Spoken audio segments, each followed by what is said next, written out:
betul apa yang dimaksud dengan sandera kekuasaan. Kalau partai-partai itu tidak jadi usung Anies misalnya hanya karena ingin bergabung dengan koalisi Prabowo Gibran di 5 tahun yang akan datang, apakah itu juga masuk dalam definisi sandera kekuasaan? Karena kalau kita melihat seperti PKS ataupun Nasdem, kan mereka punya intensi untuk bisa menjadi bagian di kekuasaan di 5 tahun yang akan datang. Kalau itu disebut dengan sandera kekuasaan, saya kira ini adalah sandera yang lillahi ta'ala dan ikhlas, bukan karena ada paksaan apapun. Menyandrakan diri.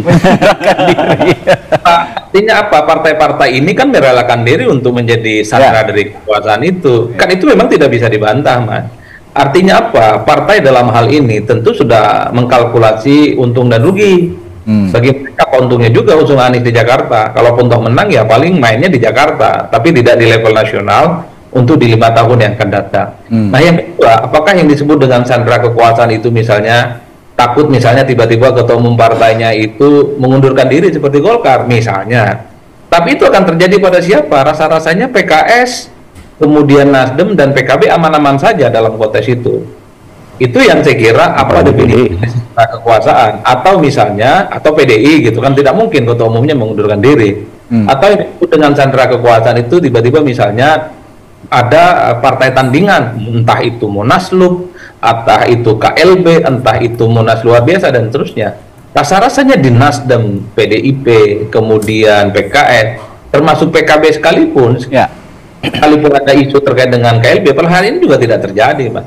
Hal-hal yang semacam ini bagi saya perlu untuk dijelaskan. Tapi kalau kita yang melihat dari jauh, memang partai-partai non-Kim ini ada intensi untuk menjadi bagian dari kekuasaan politiknya Prabowo dan Gibran. Karena di 5 tahun yang akan datang, ini kan akan sepi politik, Mas. Jadi tidak jadi menteri, tidak menjadi bagian dari kekuasaan. Kayaknya memang kehidupan politik mereka akan gelap gulita. Maka opsinya ya harus bergabung dengan Prabowo dan Gibran. Oleh karena itu bagi saya ketika tidak mengusung Anies, itu adalah bagian dari uji loyalitas, bagian dari uji militansi sebenarnya, supaya visi misi dan keinginan partai-partai yang non-Kim ini harus seiman lah pilihan politiknya.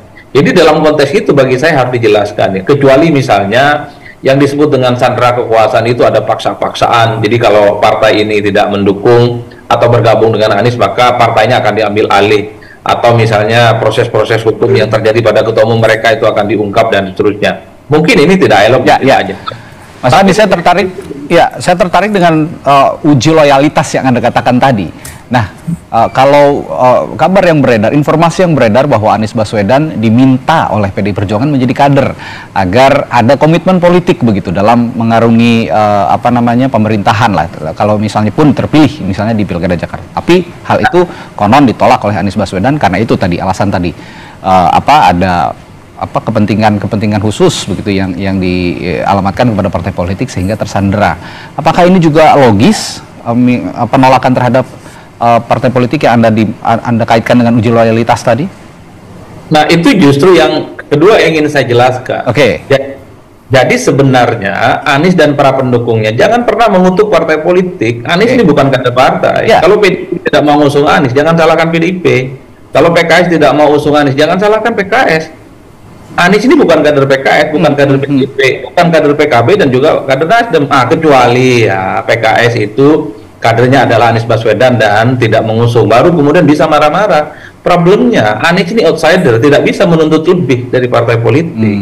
Oleh karena itu bagi saya pilihan ketika Anies ingin mendirikan partai politik itu diapresiasi oleh banyak orang.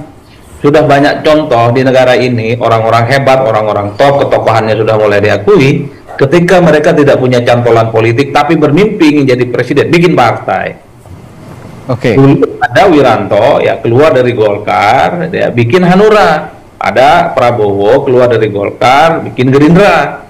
Ada Nasdem Surya Paloh keluar dari Golkar, bikin Nasdem. Bahkan sekelas Fahri Hamzah setelah tak lagi di PKS bikin Partai Gelora. Bahkan sekelas Amin Rais senior tokoh reformasi setelah terlempar dari PAN bikin partai politik. Masa Pak Anies nggak bisa?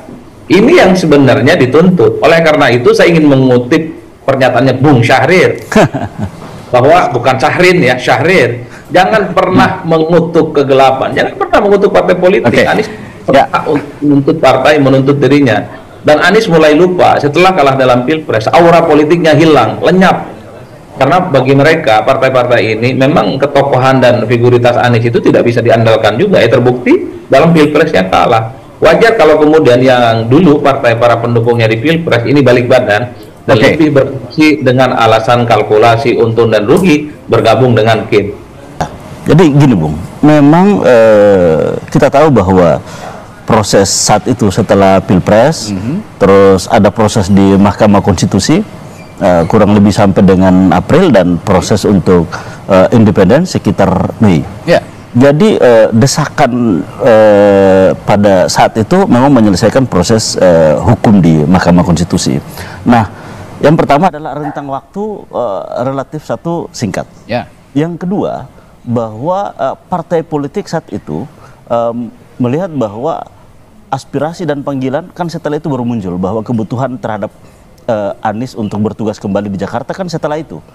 Ada dukungan dari tiap-tiap kecamatan, setelah itu ada aspirasi dari tingkat wilayah maupun daerah dari partai politik. Kan kita tahu bahwa ada 4 partai yang telah menyatakan itu.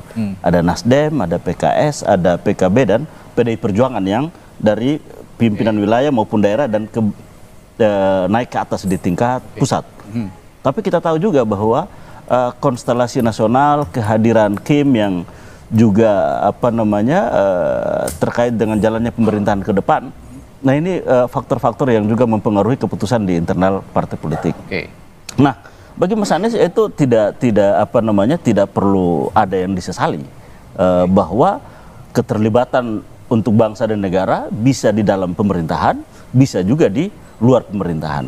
Dan satu hal lagi, bahwa kita tahu yang sedang dirumuskan, yang sedang ditakar saat ini adalah bagaimana membangun satu kekuatan politik baru untuk bisa menjadi bagian yang ikut membangun partisipasi politik secara demokratis di konteks ke depan. Artinya Anda mau mengatakan bahwa waktu yang singkat dan rayu-rayu politik dari partai politik itu juga sedikit menyempitkan ruang gerak Mas Anies untuk maju di pilkada. Gini, kalau kita lihat bahwa keputusan partai ini kan sesuatu yang betul-betul istimewa, sesuatu yang begitu mewah, bahkan sakral, sehingga dijaga. Kan kewibawaan keputusan partai itu kan tinggi. Nah, saat itu kan sudah begitu banyak dari aspirasi dan juga keputusan partai terhadap Mas Anies maju di Pilkada DKI.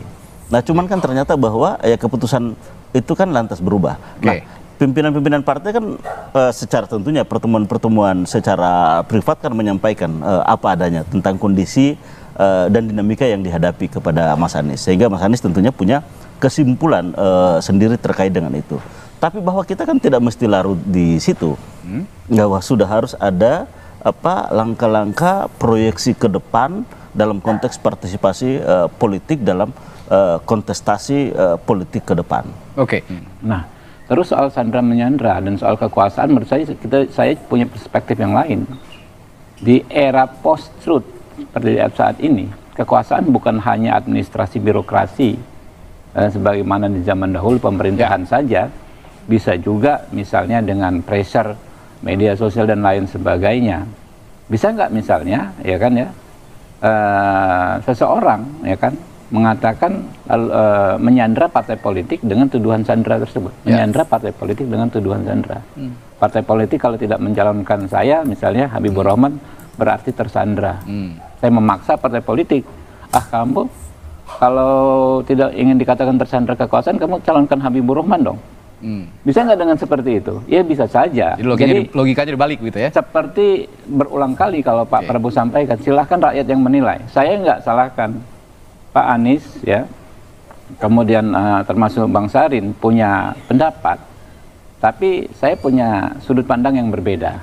Nanti silahkan rakyat yang menilai yang mana yang tepat. Tapi itu kan hanya secuplik dari narasi besar yang disampaikan Pak Anies. Kalau narasi besar yang disampaikan Pak Anies, saya setuju, terlepas soal siapa tersandra, siapa menyandra siapa. Oke, kita bisa berbeda pendapat dengan Pak Sarin, tapi narasi besar yang saya tadi katakan dan barusan disampaikan oleh Pak Sarin, bahwa ke depan kita ingin sistem politik yang sehat, lebih sehat. Sekarang sebenarnya sistem politik kita menurut saya sudah cukup baik. Kita menjamin seseorang bisa maju pilkada, dalam konteks pilkada ya, dari 3 jalur berbeda.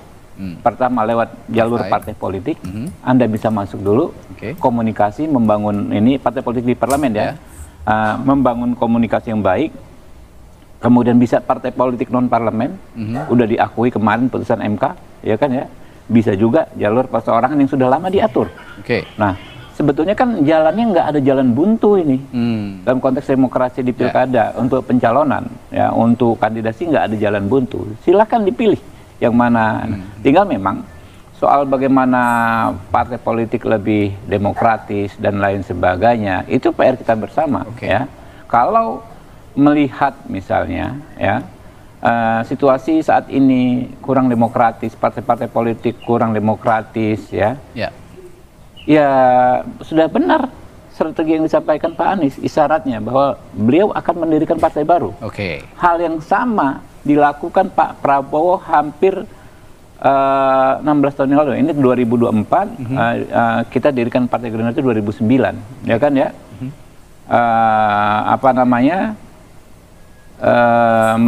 Ketika itu Pak Prabowo gagal konvensi di Partai Golkar, tapi beliau nggak menjadi-jadikan Partai Golkar. Langsung berbuat mendirikan partai baru. Tidak demokrat, bahkan tetap menjalin hubungan baik dengan Partai Golkar.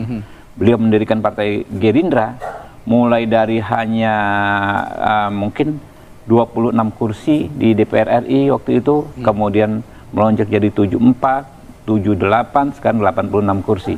Berproses, dan Pak Prabowo ya mulai ikut konvensi Golkar, ya kan? Kemudian pemilu sebagai wapres, pemilu sebagai capres 2 kali, terakhir baru bisa mencapai posisi. Dan saya melihat ya Pak Anies ini sosok muda, punya idealisme ya, masa depan politiknya ini masih amat panjang. Saya kalau saya sebagai sahabat ya dengan Pak Sarin juga, kalau boleh sampaikan sedikit saran ya, hindari terlalu lama terjebak pada hal-hal yang terlalu gimmick begitu, sandra menyandra. Mainkan narasi besarnya Pak Anies ini. Dia ingin bikin partai yang bagus, yang baru, yang reformatif, yang lebih demokratis dan lain sebagainya.